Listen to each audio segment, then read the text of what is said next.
Hello and welcome to another Analysis Behind the News, where we provide the perspective that you can use to help save American liberty and independence. Today we have 3 action items for you, so please stay tuned. You already know that the biggest news last week was the family separations taking place at the southern border. Well, at least that's what your deep state media wants you to think. They make up this faux hysteria to help swing support back to legislating amnesty. And Republicans haven't yet met a public poll that they weren't willing to bend to. So our globalist politicians, in reaction to deep state media and the pressure it has created among the masses, aren't willing to defend the law, but bend to public opinion. So we have to ask some questions, like, isn't it illegal to enter a country outside of the legal immigration processes?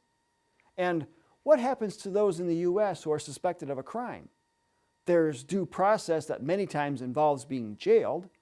Are American jails filled with families, or are they separated for their own safety? And if avoiding family separation is that important, then why do we tolerate abortion, the ultimate family separation? Why do we tolerate welfare programs that promote creating separated families, also known as single-parent households, that have no incentive to work and no incentive to get married? But there are incentives for them to continue to make babies, not work, and stay single. And then, why would they tolerate the war upon the family? With more and more draconian laws being passed by states and the federal government attacking the rights of parents, shouldn't they recognize that parents know best instead of government? And that traditional family is the building block of our civilization?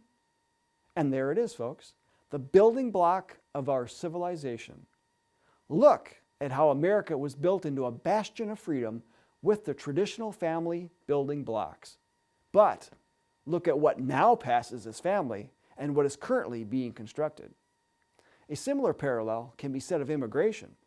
Immigrants entering the U.S. do so and have done so for a number of reasons, including looking to build a better life, escaping persecution, to get a better education, among others.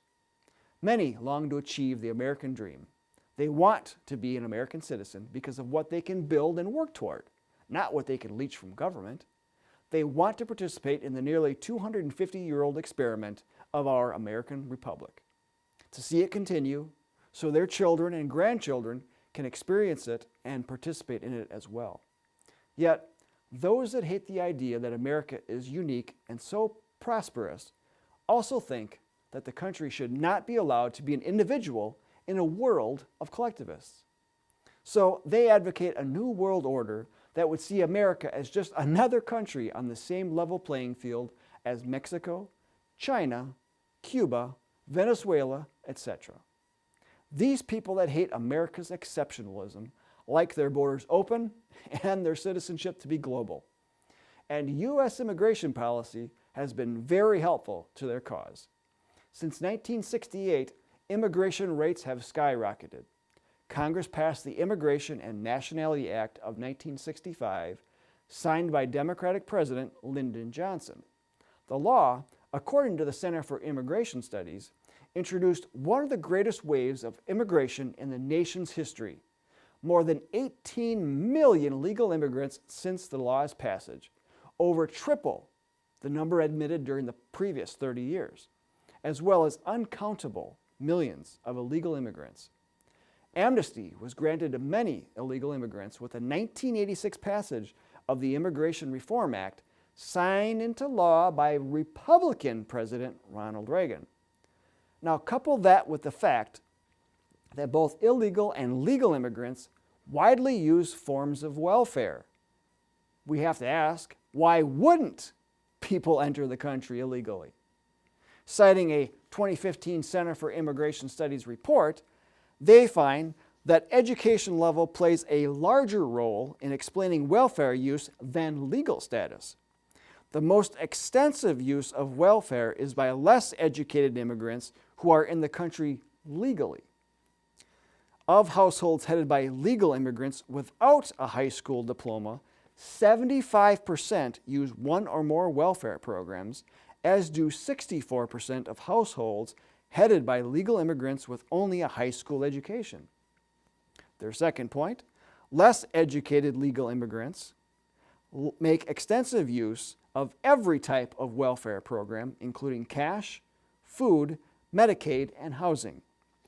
The overwhelming majority of illegal immigrants have modest levels of education.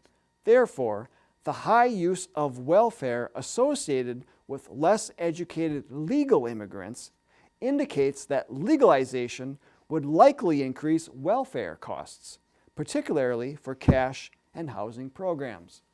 So, welfare sounds like it is a large incentive for both legal and illegal immigrants. So we have to ask, why are we letting in so many people whose education level is a detriment to them making a decent living? Folks, the fact is that the majority of immigrants come from Mexico and Latin American countries, many that are led by radical leftists. They come here and many get placed on the government dole. Their governments push to get them to come to America. We saw an example of this over the weekend. The front runner in the Mexican presidential race said that illegal immigrants who come to America have a human right to be here. Now, as a hardcore leftist, he is merely supporting the globalist agenda of tearing down countries and bringing about a new world order. One, in that America is just a cog in a global wheel, with no American exceptionalism, no American dream, and definitely no American independence or liberties. From immigrants to refugees, migration is being used as a globalist tool to flood countries, which then have to spend copious resources to take care of them, in one way or another. As citizens, they vote according to the government system that they know. If they expect government to take care of them, they will vote for those that promise it. As society changes, so will voting patterns. As voting patterns change, so will government. So instead of focusing on the faux hysteria over who is being separated at the border, we should be asking, who are we letting into this country and why? And America isn't the only place this is happening to. The members of the European Union have been deluged by migrant waves, and according to reports from Reuters, current opinion polls show that migration is the top concern of citizens of these countries. These countries are much further down the globalist road than we are, and are beginning to have their fill of open borders, and of having to be force-fed how they are to run their country by a supranational government. Let's ensure that we do not lose our sovereignty. Contact Congress and President Trump today to tell them to say no to amnesty, as well as no to global integration schemes based on trade agreements.